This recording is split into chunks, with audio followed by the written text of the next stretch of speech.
Hello audience, it's September 2nd, 2024. September 2nd, 2024, Labor Day holiday in the USA. It's 8:37 a.m. in the eastern part of the United States, East Coast. We're going to pick up where we left off yesterday because the rains came in the afternoon and they were heavy thunderstorms, so I didn't get any more done after like 1 o'clock yesterday or so. So we're going to pick up where we left off yesterday in the same video, and this will be this is a video production. This is a video diary. This is not a how-to. The subject is my 1994 Chevy Astro van that I bought new here in Homestead, Florida, USA in 1994. I'm Dennis Sietsma, Dennis John Sietsma Productions. Do-it-yourself work can be dangerous. Do it at your own risk, and this is not a how-to. This is just a documentary about the engine replacement on my old van. 208,000 miles, and it spun a number 6 connecting rod bearing, and apparently it had been going bad for a while because I was chasing a engine seeking at idle problem forever. And anyway, why it failed I don't really know, except it looks like it was starvation of oil. I found some caking and contamination at the rear of at the back of the right bank, and I think that prevented the oil flow to the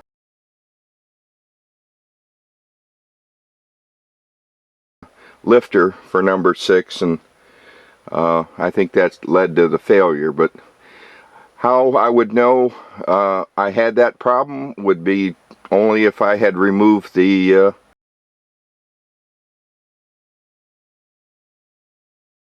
valve covers, and I didn't do that. And when I did rocker arm covers, and when I did remove the rocker arm covers to replace them, when I swapped the engine, I found out the right one had failed, so the oil was probably pooling back there and going through the cover and leaking. So anyway, things you find out when you take things apart, I guess.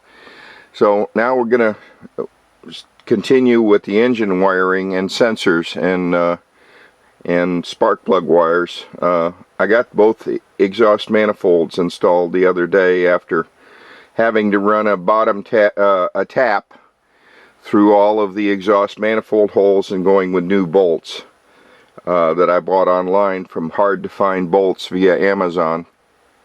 So things you learn as you have to struggle. And I'm not an automotive professional or a marine professional technician. I'm just a person who likes to do their own work and decided to do a documentary about my project. So if there's anything useful in these videos, please give me a thumbs up. When you hear or see something that you felt benefited you as an enthusiast. My target audience is an Astro van enthusiast, aficionado, van enthusiast of any brand or make, automotive enthusiasts, people that like to do their own work or at least learn about it from people who are blood, sweat, and tears go into these videos. So I hope you're enjoying them as a documentary. Thanks for watching. I'm still trying to ferret out why this tool didn't work to develop oil pressure. It works that it mates with the pump and turns the pump, but it doesn't prime the engine. The distributor, the bottom end is 20 millimeter, I measure, and the tool at the bottom, you can see it's physically smaller, is 15 millimeter. And I ordered another tool and it arrived, and I think it's the same way. So this one I'm going to try to return, even though it's too late to return it to AutoZone and tell them my sad story, but I got to get to the bottom of this first. I got to make sure I know what the hell I'm talking about before I talk.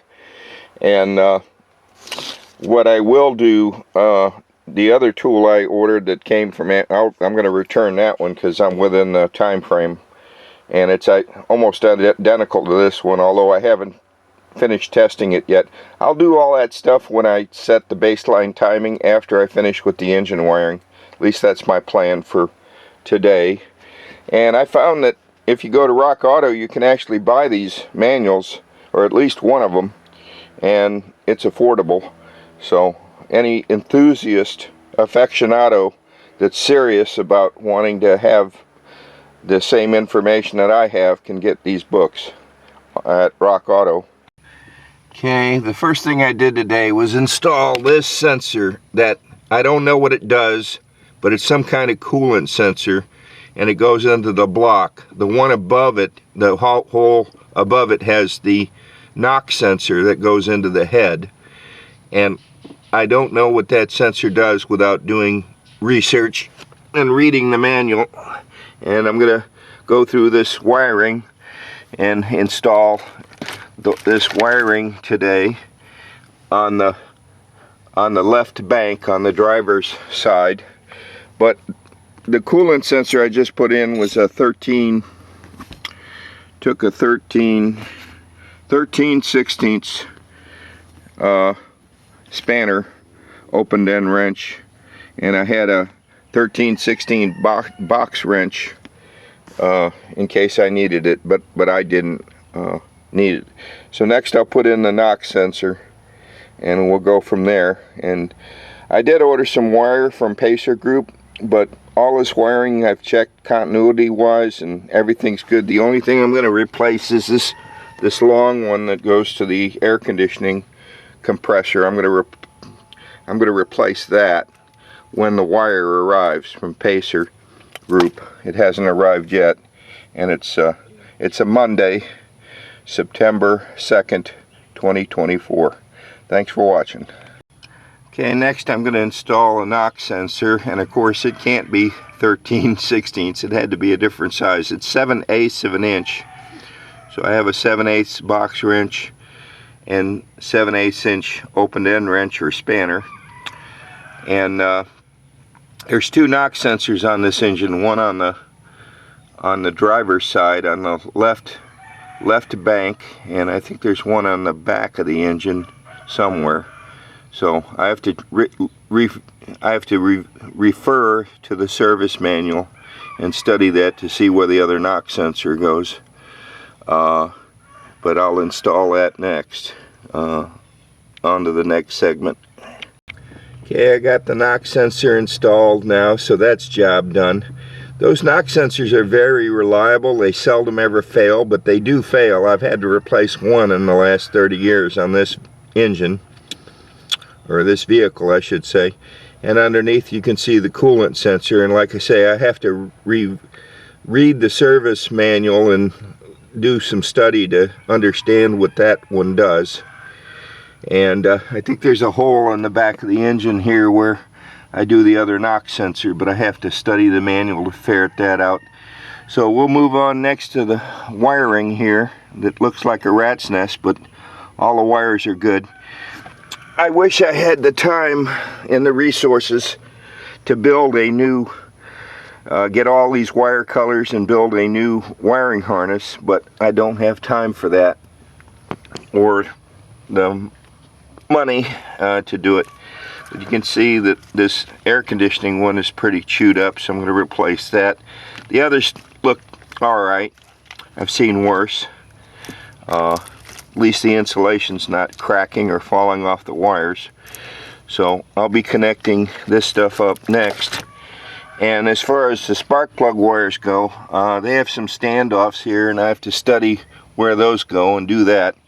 And I'll put this dielectric grease into the plugs, because man, sometimes you go to pull off these boots off you just can't get them off. You end up destroying the wire. So a little dielectric grease in the boot when they're new will make your life a lot easier later. And there's one wire that's pretty well chewed up here on the left bank, the number 1 wire. number one is pretty well chewed up, and you could put electrical tape on here like I did, but it's best just to replace the wire if you can. And I've ordered more of this split loom stuff. Some of it will be arriving today, some will be arriving tomorrow. I got it in 1.5 and 2 inch and 1/8 of an inch. And I found that O'Reilly sells this by the foot, but it's special order. Or you can just order it from online or on Napa or whatever, but O'Reilly sells it by the foot, but you have to make special arrangements. And I don't have the time for that, so I just ordered it off Amazon. Anyway, on to the next segment, video segment. I have the driver's door apart because in a prior video, a separate video, I had replaced the handle and the mechanism that was 30 years old and finally broke. And I drilled an extra hole or two to make it easier for me to replace it because my hands are really big and I couldn't get in there. But I noticed some debris at the bottom of the door, so it's good to get in there with a vacuum cleaner and suck that out of there with a shop vac or whatever, because if you leave debris at the bottom, it combines with moisture and that's what rusts out the doors at the bottom. So that is another tech tip, is if you have an opportunity to clean debris where it shouldn't be, get it out of there, because it will hurt you later, because water is constantly flowing through these doors to the drain holes unless they're obstructed with debris. So you want to get in there with a shop vac and clean that out, and I plan to do that a little bit later today when I see an opportunity. On to the next video segment. Okay, it's September 2nd, 2024. It's Monday, Labor Day holiday in America. It's 10:11 a.m. Eastern Time.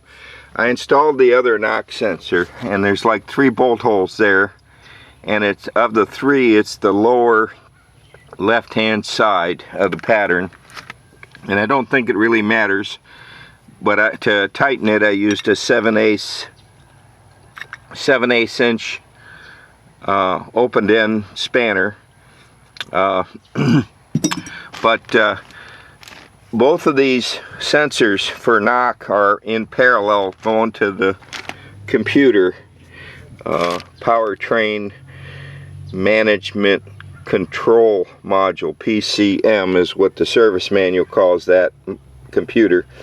But these sensors they generate pulses if there's a knock, and it has to be above a certain amplitude physical wrap for that sensor, and it only has one wire because the ground is the return path.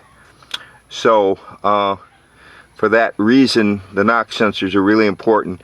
And the one that failed that I had to replace was on the right bank.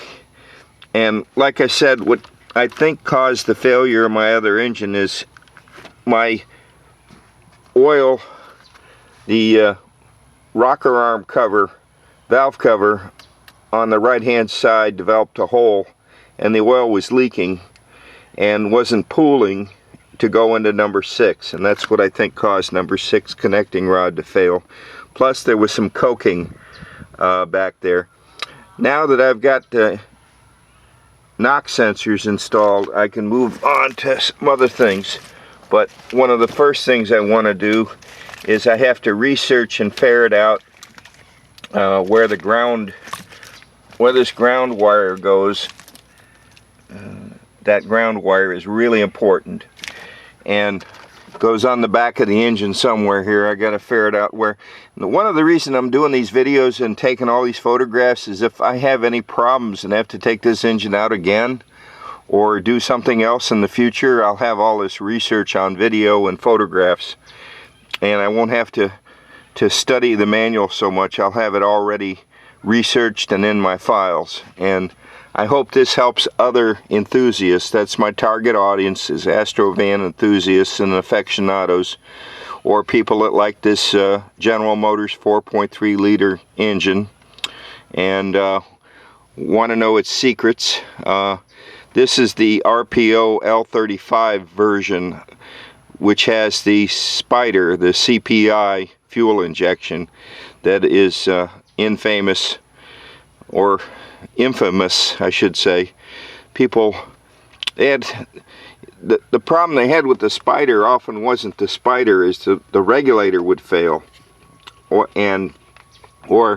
these nylon fuel lines for supply side and return line on the fuel injection would burst or leak into the plenum, and because of that, the Spider really, the maxi injector and the poppets, that they weren't really that big of a problem compared to the regulators are easy to find online and not expensive.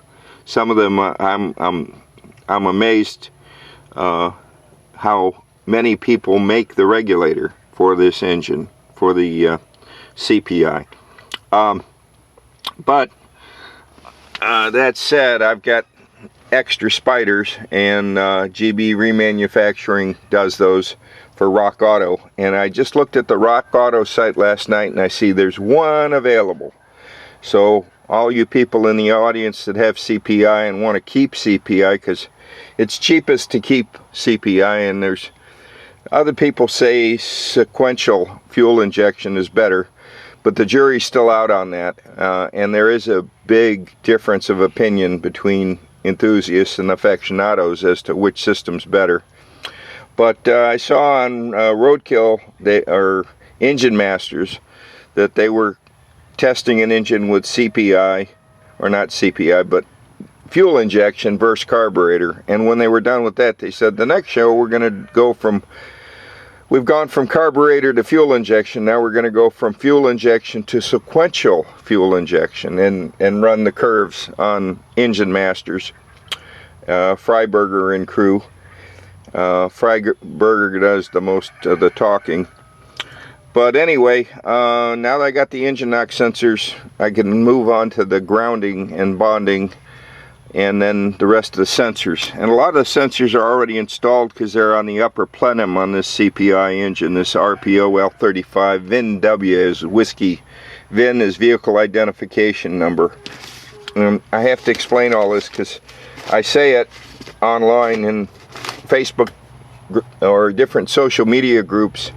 I throw about the terminology that GM uses in the service manual, and people say, well, what does that mean?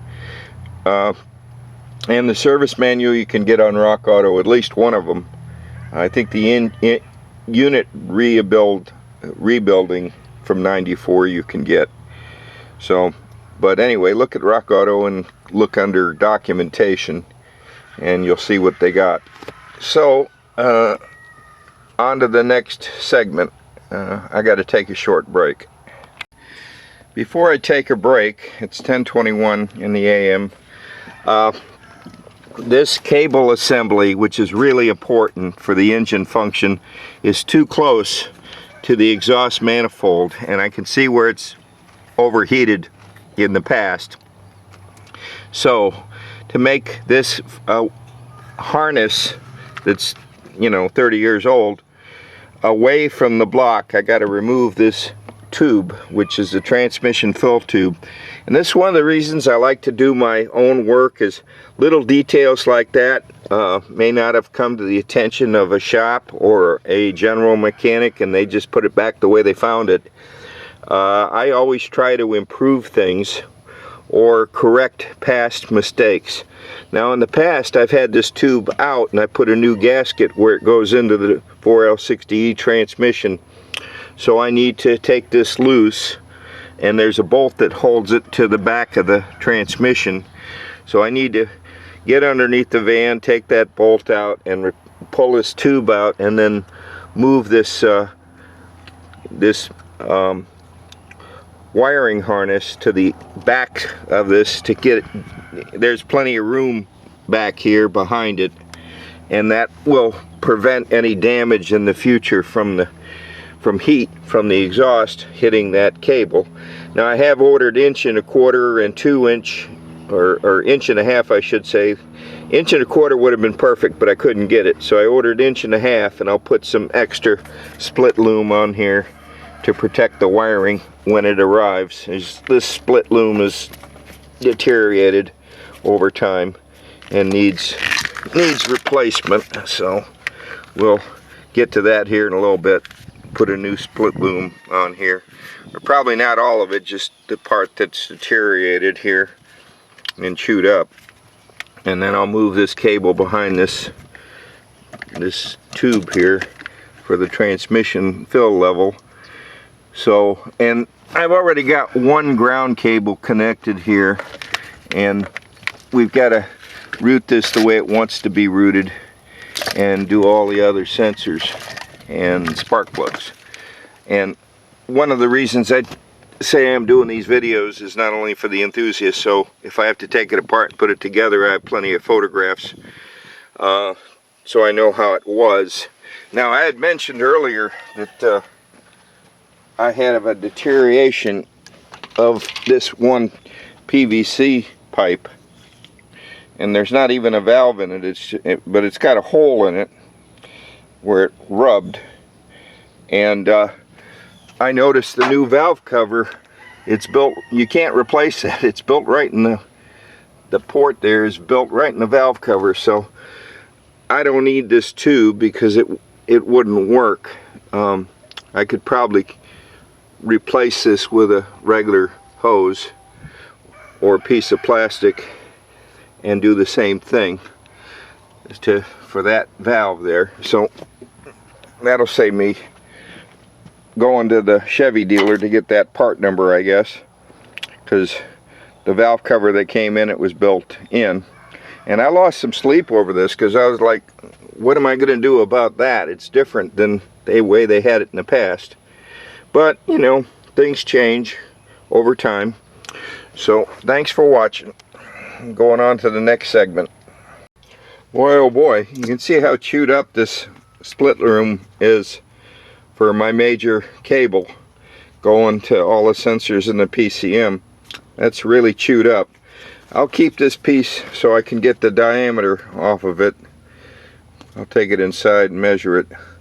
But stuff like this, a lot of times, you know, I see people post to the different automotive groups and they describe the symptoms as best they can, and like, have you inspected the wiring for damage, like rodent damage or rubbing against something else? And Scanner Danner runs into that all the time with codes and whatever, and he inspects the wiring and finds a place where it rubbed through and it's touching the block, or its wiring's been overheated and melts together, or what have you. So beware that wiring does fail, and you need to protect your wiring from heat and friction and damage from rodents, or at least be cognizant of it. And a lot of times I've trusted things to people that I thought I was paying for professional services, and you know, the shops or the technicians are like, get in, get out, get paid, you know, and whatever happens, happens. And if it comes back, then I'll deal with it. So I run into some of that. And some of the people I thought did really good work have disappointed me when I went in behind them and had to do more work to fix whatever they had messed up. So this is one of the reasons I like doing my own work, is I like to know what's here, and that way if I have a problem when I'm on a road trip, I can deal with it. At least that's why I do it.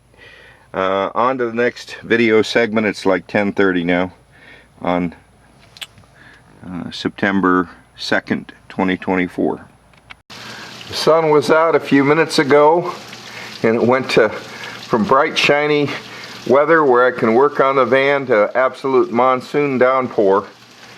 And but hopefully it won't last too long, so I can sip coffee for maybe a half an hour or so. Hopefully it'll clear up. I can get more work done on the wiring on the 1994 Astro van project. On to the next video segment. Okay, it's 12:30 now Eastern Time in 2nd of September 2024. The rain's come, the rain's gone, trying to work between the rain. I told you something wrong before. I told you that this terminal here, this longest one on the harness, goes to the back of the engine. I was wrong. It goes to the front of the engine. So all of this harness has to loop around, and the way it goes is the harness goes underneath the oil pressure sending unit, and then underneath these fuel injection lines, and then attaches with this clamp, attaches there, and then it goes high above the rocker arm cover all the way to the front of the engine. And I have to effect that change right now, and then everything should fall into place like puzzle pieces. But let me pause the camera for a minute. And this is my diagram here out of the service manual. And I'm going to pause the camera again and hope it don't rain within the next 30 seconds. Okay, I thought this clamp was going to go. Oh goodness, what happened to the focus again? Cotton picking camera. Autofocus. I thought it was going to go like to here or to there, but it actually wants to go there, and I need a nut to fit that, and I don't know the threads for these yet. So, but I did connect the knock sensor, and this wire is way too long, but I'm not going to cut it. I'm going to use some tie wraps and dress it up a little bit, and having done that, I can now connect some more connectors and lace up these wires and get them to go where they need to go, here and there. So let me pull back and show you. Boy, everything has a purpose here, huh? Must have been designed, well designed. So we will carry on, and I got to get these spark plug holders where they belong. This diagram doesn't show it. Got another diagram on the other side that shows that. Oh man, it's like a steam bath right now until it starts raining again. On to the next segment. It's 1:45 in the afternoon, September 2nd, 2024. I think this crack in my rocker arm valve cover caused my engine failure, because I had a leak here, and that caused insufficient lubrication going to this lifter. That caused the number 6 crankshaft bearing to fail. And I also noticed some coking at the back of the head. So I think this leak that went undetected, it was a long-term leak probably. Of course, I can't get the last bolt out. Let me pause this camera for a minute. That caused lack of lubrication because of the leak to the back of the engine, which is number 6. And that valve, let's see, this is the intake, that's the exhaust valve, and we just didn't have enough lubrication, because although this seems to be pretty high up, I can't imagine this not getting enough lubrication, but that's what apparently happened, because the connecting rod bearing on number 6 failed. Now the other problem I'm running into, let me stop the camera for a minute. I'm studying the service manual as much as I can to figure out where these spark plug wire holders go.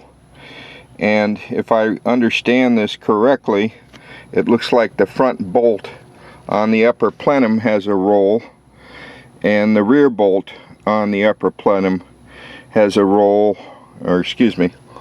Alright, so the number 1 wire is held there. The number 2 wire, that's 70, that's the connector for the engine coolant temperature switch, which is a switch for coolant, which is underneath the knock sensor So I'm trying to figure this out, and when I put this bracket in place, it covers the hole on the, so that ain't right. There's something wrong here, and there's a difference between the valve cover that I bought in that it has a PVC valve that is in the molded into the cover, whereas the original valve cover, and this one's not damaged, but it's 30 years old. This one had a replaceable valve. So why they did that, and it looks like there's a conflict with the new valve cover, although it's in the same place. So obviously something's going wrong here with how I'm figuring these wires, these hangers, and what's supposed to happen. But every 10 minutes it's raining, and I'm having to go inside for 20 minutes and then come back out, and we're clear and sunny. So this is really frustrating trying to figure this out. But this is a documentary, not a how-to, so I hope my struggles are helping others in the future who might want to do this. Take some good pictures before you take it apart. Okay, it's 4:12 in the afternoon, September 2nd, 2024. Subject is 1994 Astro van engine replacement. Working on the wiring. If this is too tight, you're doing something wrong. The wires have to reach comfortably. This is going to the EGR sensor, and I had replaced that. This goes to the engine ground on the front for the instrumentation. This one goes to the temperature pellet when I put the snorkel on for the air cleaner later. This one goes to the IAC, which I also had replaced. This connector, I think that's the throttle position sensor. Now the TPS throttle, there's a difference between the VIN and the W. They're completely different sensors. So if you go to replace the TPS, which is usually what the first thing they do when you have a drivability issue is, oh, change the TPS. I had to pay somebody, I hate to tell you how much, to change the TPS, and I should have done it myself, but you know, I thought the guy knew what he was doing with the engine management system. This wire, I'm not quite sure yet, and this is the air conditioning. That one, I don't know. And this is the fuel injection. The red and the blue is the fuel injection. And then we got a connector up here. I'm not quite sure where it goes. And then we got one that goes to, oh wait a minute. Then we got a connector that goes to the plenum. And that thing doubles the volumetric efficiency of the upper plenum. It's an on-off device, like 12 volts on and off from the computer whenever the demand calls for them to change the volumetric efficiency of the plenum with that device, and that's never been changed, and I couldn't even get it out of the manifold. It was stuck. But I have to do some more with the wiring, but I think at this point I'll set the baseline timing, because probably tomorrow, because I have to stop for the day because a friend called and needs some help.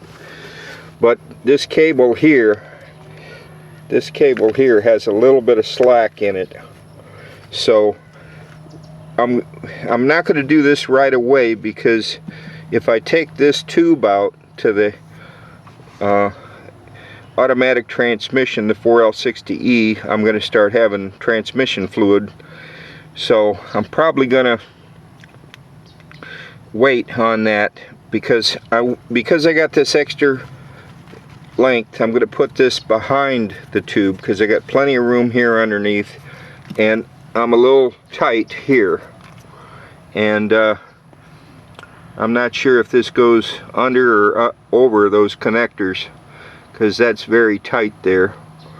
And I thought it might even go behind the distributor, but if you go behind the distributor, you're going to be having to make a bend here, so probably it goes either over or under. I'd have to study the book to see. They got plenty of diagrams and I got time to do that, but I do want to set the distributor for TDC, because if you're 180 out, it blows the muffler off, and that's how I destroyed my muffler with the old engine.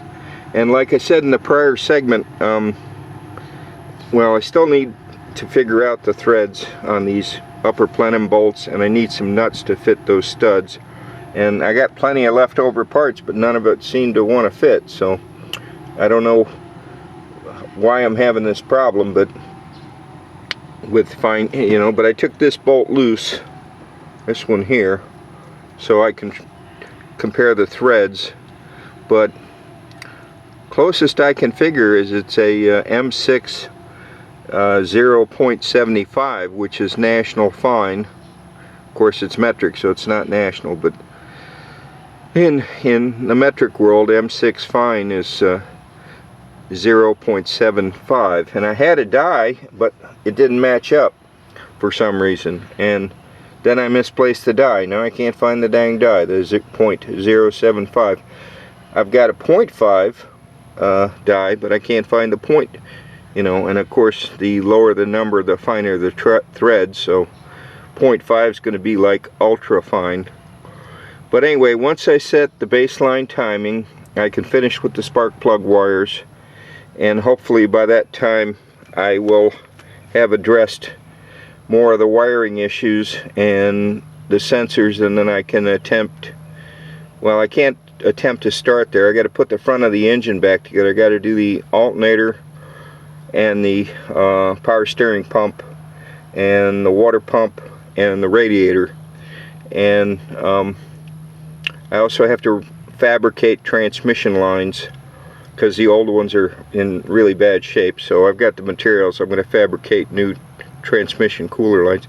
So I got plenty to do still, but it keeps raining and then I got to quit until it stops raining. So, but it's Labor Day in the United States. If you're learning anything or any useful information, please give me a thumbs up. You just can subscribe or unsubscribe as you please. I'm not being paid if you watch my videos. I think I need 4,000 subscribers to be monetized, and I doubt I'll ever have 4,000 subscribers, but anyway, I'm gonna go help my friend after I get cleaned up, and then maybe get something for dinner, and I think that'll be all for today. I don't think I'll do any more today, but if I get a second wind after dinner, we'll see. So on to the next segment, my video production, video diary, documentary, not production, documentary is the word I'm looking for. And I'm looking at these hangers for the spark plugs, and man, I can't figure that out. How those, I'm looking at the pictures and I'm just, does it go this way, does it go that way? But you know, at the end I'll ferret it out, I'll figure it out. This is very time consuming, which is why I'm doing it as opposed to trying to get somebody else to do it for me. Vans are very tight, and there were a lot of people saying, oh, gonna replace the engine, huh? Put in a V8, but I have a hard enough time just trying to put it back the way it came from the factory. If I can do that, I'm doing good. So thanks for watching. Okay, it's 7:15, September 2nd, 2024. It's 7:15 in the evening, Eastern Time. I got the wheel taken off so I can get an extension through here and get to the #1 spark plug and set the baseline timing. Find top dead center first, of course. and I should be able to do that easier since the front end of the engine is all apart. If I was doing this by myself, I've got a way to do it that I'll show you later, but it's not according to Hoyle, and some people may not like it, but it does work, and it worked for me when I'm working alone and I have to find top dead center on number 1, and I can't hold my thumb over the... But anyway, tomorrow it's almost sunset and I'm tired and had dinner, and I helped my friend with the flat tire. But anyway, let me show you what I plan to do inside just a minute. Okay, tomorrow, weather permitting, on the 3rd of September 2024, weather permitting, I'll use my brand new, where is it now, spark plug wrench to get out the spark plugs on number 1. I tried this one. That's okay, but it doesn't work as well, because you want to be able to pull the damn thing off when you're done. And so the other thing ought to work better that I showed you on a prior episode, but where'd it go? I'll tell you what, I bag and tag everything and I mark it and stuff still disappears.